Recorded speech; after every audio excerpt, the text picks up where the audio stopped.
नमस्ते बच्चों। हमने हमारा जो पहला अध्याय है उसका पहले वीडियो के अंदर जो देखा था, एक बार उसको रिपीट करते हुए हम आगे बढ़ेंगे।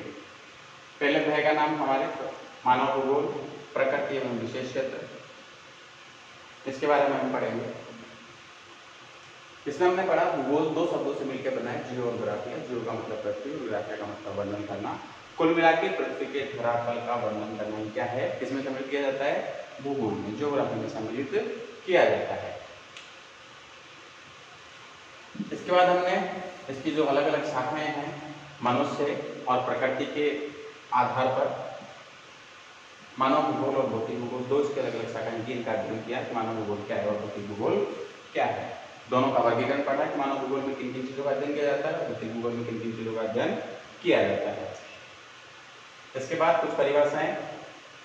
फ्रेडरिक रेटजेल जो आधुनिक भूगोल के जन्मदाता माने जाते हैं, विडाल विलाग्लास जो संभववाद के जन्मदाता माने जाते हैं, इनके बारे में। कुमालिस सेमपुल जो रेटजेल के शिष्य है, इसकी जो परिभाषा थी उसको पढ़ा। हिकेन और फिट्स के बारे में पढ़ा और सार रूप में हमारी जो परिभाषा थी उसको देखा। पर मानव भूगोल की जो प्रकृति है, जिन गुण के अनुसार उसकी परिभाषा है, जिन गुण ने बताया कि अर्थशास्त्र का संबंध इस प्रकार कीमतों से है, भूगर्भ शास्त्र का संबंध चट्टानों से, वनस्पति शास्त्र का जो संबंध है जातियों से, इतिहास का संबंध किससे, समय से, अकाल से, उसी प्रकार भूगोल का जो संबंध है वो किससे है, स्थान से। स्थान की प्रधानता इसके अंदर क्यों और कैसे जैसे प्रश्न पूछे जाते हैं और उनका प्रयास किया जाता है। इसके बाद मानव भूगोल का जो अध्ययन क्षेत्र है उसको हमने 6 अलग अलग भागों के अंदर विभाजित किया है।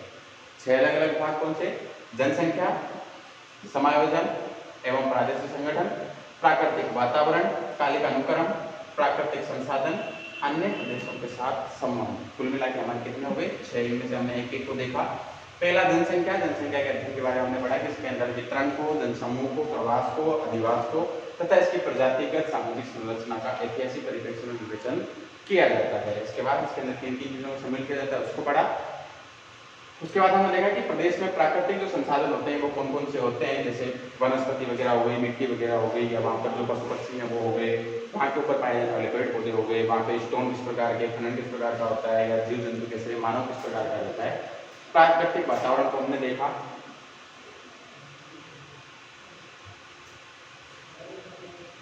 उसके बाद वातावरण के तथ्यों का कालिक विकास क्रम, कि किसी भी चीज जो होती है वो एकाएक उस रूप में नहीं आई, उसका धीरे धीरे उसका विकास होता है, समय के साथ उसके अंदर परिवर्तन होता रहता है। उन सबको पढ़ा। उदाहरण के लिए हमने देखा कि भूमिगत जल को प्राप्त करने के लिए मनुष्य ने सबसे पहले कुएं का निर्माण किया, फिर उस पानी के दोहन के लिए चरस का, उसके बाद रहट का, उसके बाद हैंडपंप का, नलकूप का, और वर्तमान समय के अंदर समरसेबल पंप का प्रयोग किया जाता है। विभिन्न चित्रों के माध्यम से हम समझ सकते हैं। नियोजन एवं प्रादेशिक संगठन, आज से हमें यहाँ से शुरू करना है। इसके बारे में हम देखते हैं कि नियोजन, सबसे पहले हमें देखना है कि नियोजन क्या होता है, और दूसरा शब्द क्या है इसमें, प्रदेशों का संगठन किस प्रकार होता है। नियोजन का मतलब होता है कि किसी भी चीज को नियोजित तरीके से, मतलब उसको विवेकपूर्ण ढंग से भविष्य के लिए बचाते हुए और हमारी जो आवश्यकताएं हैं उनका पूरा करना, उनका पूर्ण उपयोग करते हुए चलना। या फिर जैसे कोई भी ऊर्जा के जैसे हमारे संसाधन है, पेट्रोलियम हो गया, डीजल हो गया, बायोगैस हो गई, तो ये संसाधन क्या है, सीमित हैं, ये कभी भी समाप्त हो सकते हैं, इनकी संभावनाएं कम है।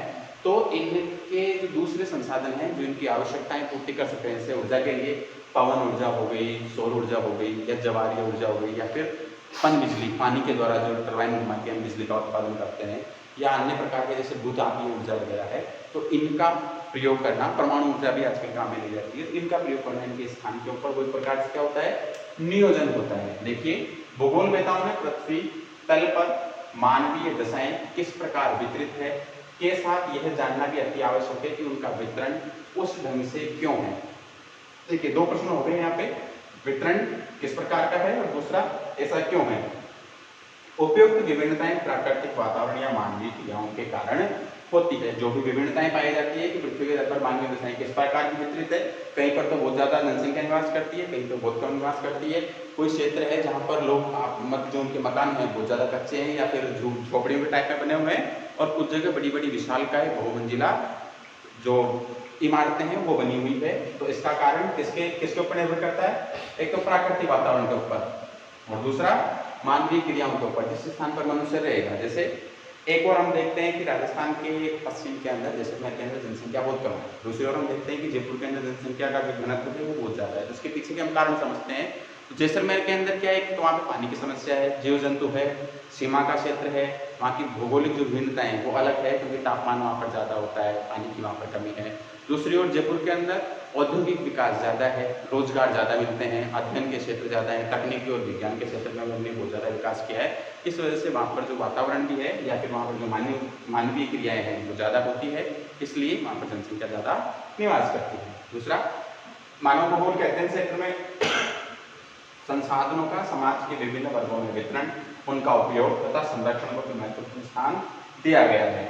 नियोजन से संसाधनों का भविष्य के परिप्रेक्ष्य में विवेकपूर्ण उपयोग होता है। नियोजन का जो मतलब है वो क्या है कि जो संसाधन है उनका भविष्य के परिप्रेक्ष्य में विवेकपूर्ण उपयोग करना, कि आने वाली पीढ़ियां भी उनका क्या कर सके, उपयोग कर सके। यहाँ पर एक महत्वपूर्ण प्रश्न बनता है कि संसाधन क्या होते हैं। प्रकृति में पाए जाने वाले भौतिक और रासायनिक गुणों से युक्त पदार्थ जो किसी न किसी रूप में मानवीय आवश्यकताओं की पूर्ति करते हैं, संसाधन कहलाते हैं। और मनुष्य अपनी आवश्यकताओं के अनुसार इसका रूप जो है वो परिवर्तन कर सकता है, जिससे असंतुलित विकास के कारण प्रकृति में हो रहे असंतुलन, वातावरण अवनयन व प्रदूषण की समस्याओं का अध्ययन किया जाता है। महाराष्ट्र के अंदर कुछ समय पहले कोयना बांध था, बांधों के द्वारा प्रक्रिया की गई और बांध का निर्माण किया गया। तो जलीय ताप से क्या हुआ, 1967 के अंदर वो जो कोयना बांध है वो क्या हो जाता है, जलीय भार के कारण वहाँ पर भूकंप आ जाता है। ठीक है, तो मानव ने असंतुलन किया, पहले तो वहाँ पर संतुलन था, लेकिन बांध बना मानवीय क्रिया के द्वारा और उस प्रेशर से क्या हुआ, भूकंप आया। तो क्या उत्पन्न होता है वहाँ पर, भूकंप से असंतुलन होता है। तो किसके द्वारा किया गया, मानवीय क्रियाओं के द्वारा। ठीक है, इसके बाद आता है अन्य प्रदेशों के साथ संबंध। पृथ्वी पर मानव के अतिरिक्त जीव भी, अन्य जीव भी रहते हैं।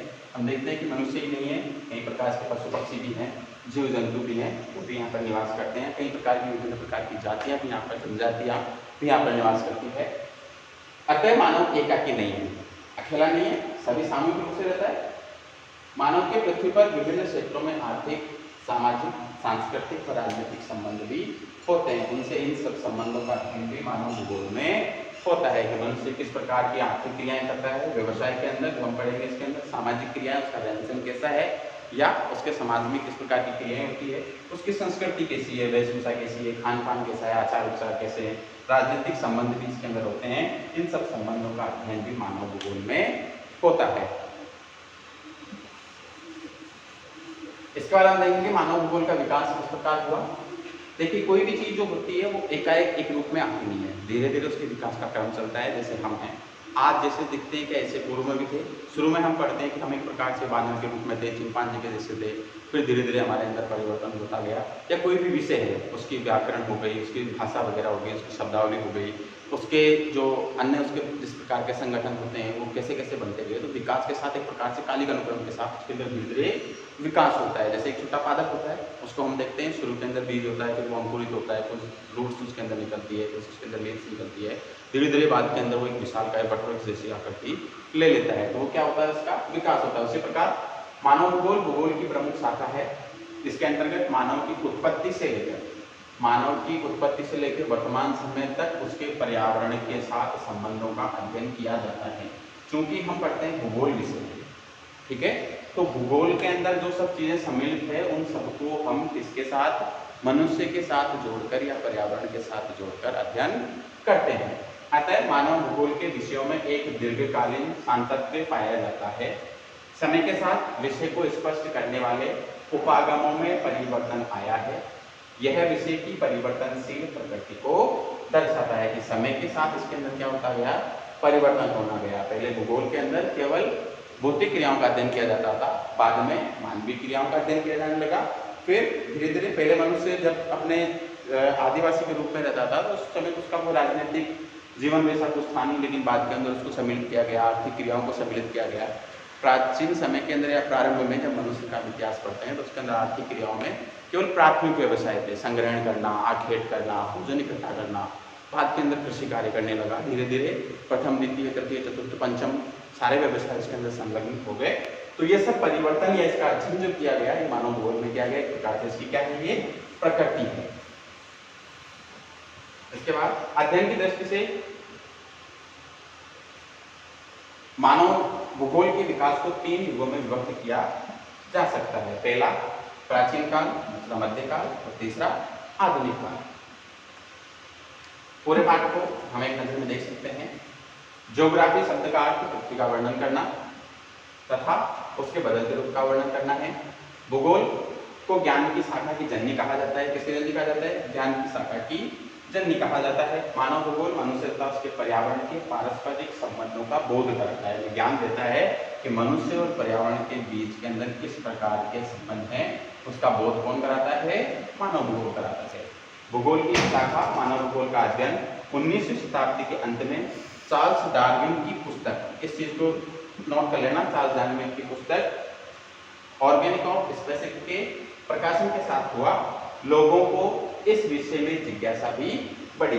रेडजेल ने आधुनिक मानव भूगोल के जनक कहा जाता है। मैंने पहले ही बताया था कि रेडजेल की क्वेश्चन बहुत महत्वपूर्ण बनता है।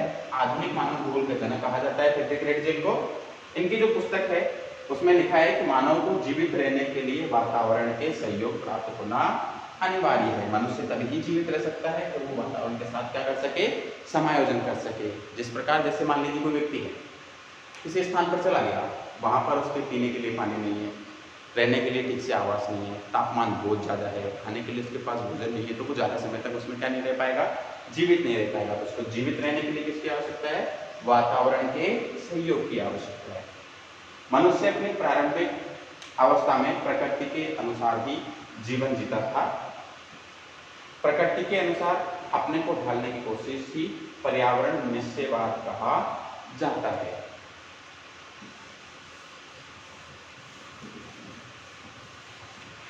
इसके बाद हम देखते हैं एंजेल सैम्पुल, कुमारी सैम्पुल, जो रेडजेल की शिष्य है। रेडजेल की एक अमेरिकी शिष्य के अनुसार मानव भूगोल अस्थिर पृथ्वी तथा क्रियाशील मानव के बदलते रिश्तों का बोध कराता है। जब हमने परिभाषाएं पढ़ी उस समय भी हमने देखा कि सैम्पुल, जो कुमारी सैम्पुल, उन्होंने परिभाषा दी कि अस्थिर पृथ्वी और क्रियाशील मानव के बीच के जो अंतर संबंध होते हैं उनका अध्ययन इसके अंदर किया जाता है। प्रकृति के नियमों को समझकर ही मानव ने प्रौद्योगिकी का विकास किया, प्रकृति को अपने अनुसार ढाल लिया, इसे ही संभववाद कहा जाता है। नवनिश्चयवाद, जिसे आधुनिक निश्चयवाद तथा वैज्ञानिक निश्चयवाद भी कहा गया है, इसके प्रवर्तक ऑस्ट्रेलिया के महान भूगोलविद गिलफर्ड टेलर, ये भी महत्वपूर्ण है। नवनिश्चयवाद की जो विचारधारा है, वैज्ञानिक निश्चयवाद की, आधुनिक नवनिश्चयवाद, आधुनिक निश्चयवाद या वैज्ञानिक निश्चयवाद, इसकी जो भूमिका है या इसका जो मुख्य रूप से इसका जनक किसे माना जाता है? गिलफर्ड टेलर को इसका जनक माना जाता है। नवनिश्चयवाद प्रकृति पर पूर्ण निर्भरता एवं प्रकृति के अतिदोहन दोनों का निषेध करता है एवं मध्यम मार्ग को अपनाने का समर्थन करता है। प्रकृति के ऊपर पूर्ण रूप से निर्भर भी रहना चाहिए और इसका अतिदोहन, बहुत ज्यादा उपयोग इसका नहीं करना चाहिए। दोनों के बीच के मार्ग का अपनाते हुए हमें आगे बढ़ना चाहिए। प्राचीन समय से लेकर आज तक मानव भूगोल के अध्ययन क्षेत्र में उपागमों में परिवर्तन होता आया है। मानव भूगोल के अंतर्गत कई क्षेत्र व उपक्षेत्र शामिल हैं, जैसे सामाजिक भूगोल, राजनीतिक भूगोल और आर्थिक भूगोल आदि। इसके जो अभ्यास प्रश्न हैं उनको हम एक बार देख सकते हैं। सभी क्वेश्चन कहीं न कहीं किसी न किसी एग्जाम में पूछे गए हैं या पूछे जा सकते हैं। मानव भूगोल चंचल मानव और अस्थायी पृथ्वी के पारस्परिक परिवर्तनशील संबंधों का अध्ययन करता है। ये परिभाषा किसकी है? हमें यह बताना है। एंथ्रोपोजोग्राफी पुस्तक किस भूगोलवेत्ता की है? ये हमें बताना है। नवनिश्चयवाद और जाओ विचारधारा किस भूगोलवेत्ता ने प्रतिपादित की? ये भी हमें बताना है। जनसंख्या एवं प्रदेश के संसाधनों की व्यूह रचना करने के लिए आप भूगोल की किस शाखा का चयन करेंगे? ये भी आपको बताना है। संभववाद की नींव किसने रखी? ये भी आपको बताना है, अभी हमने पढ़ा था। आधुनिक मानव भूगोल का संस्थापक किसे माना जाता है? यहाँ से इसको हटा देना, केवल आधुनिक मानव भूगोल का संस्थापक किसे कहा जाता है? मानव भूगोल के अध्ययन क्षेत्र में विशेष क्षेत्र का वर्णन कीजिए। ये सभी क्वेश्चन आपको करने हैं। यह आपका अभ्यास प्रश्न हो गया, एक प्रकार से आपके लिए होमवर्क भी है, इसको आप करें। और जो आप देख रहे हैं वीडियो, उसके कमेंट बॉक्स के अंदर अपनी कॉपी का या जो आप आंसर लिखते हैं उसको डाल सकते हैं। हम आपको उसको चेक करके और उसके जो सही आंसर होंगे वो आपको डालेंगे 2 दिन बाद। धन्यवाद।